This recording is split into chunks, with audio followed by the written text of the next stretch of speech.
తెలంగాణలోని లంబాడాలని షెడ్యూల్ ట్రైబ్లో చేస్తూ ఒక నిర్ణయం తీసుకున్నాము.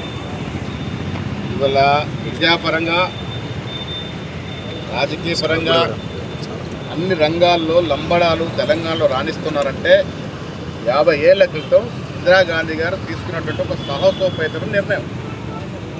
వారు తీసుకుని 50 సంవత్సరాలు అయింది కాబట్టి శ్రీమతి ఇందిరాగాంధీ గారిని స్మరిస్తూ వారికి ఫ్లోరల్ ట్రిబ్యూట్ చేయడానికి ఇందిరాగాంధీ రావడం జరిగింది. అతపాటు గవర్నర్లు, మంత్రివర్యులు వివేక్ వెంకటస్వామి గారు, డిప్యూటీ స్పీకర్ రామచంద్ర నాయక్ గారు, మా సీనియర్ కాంగ్రెస్ నాయకుడు రవీంద్ర నాయక్ గారితో పాటు అందరూ కూడా ఇందిరాగాంధీ గారికి నివాళులర్పించుకొని 50 ఏళ్ల క్రితం ఇచ్చినటువంటి ఫలం 50 ఏళ్ళుగా ఈ రాష్ట్రంలో లంబాడాల యొక్క ఆర్థిక స్థితిగతులను మార్చేసింది. విద్యాపరంగా, ఉద్యోగపరంగా అన్ని లాభాలు చేకూర్చే విధంగా వారి నిర్ణయం దోహదపడింది. కాబట్టి వారికి నివాళులర్పించుకొని ఇక్కడికి వచ్చినాం.